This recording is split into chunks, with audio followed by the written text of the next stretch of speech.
ఎవరైతే నేచర్ పాడవటానికి కారకులో వాడమ్మని 10 మందితో పడుకుంటే 10 మంది వీర్యం చుక్కలు కలిస్తే వాడు పుట్టినమాట.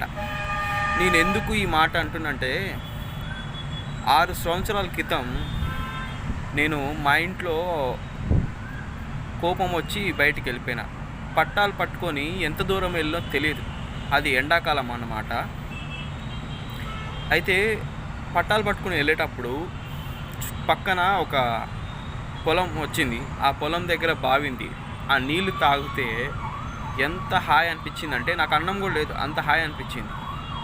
అప్పుడు ఎండను కూడా తట్టుకోగలిగాను. ఇప్పుడు ఎండల్ని తట్టుకోలేకపోతున్నాను.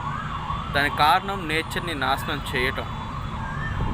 వీలైతే నేచర్ని కాపాడుదాం. దయచేసి చెప్తున్నాను, నేచర్ని మనం నాశనం చేసే హక్కు మానవులకి లేదు. దయచేసి నేచర్ని కాపాడే ప్రయత్నం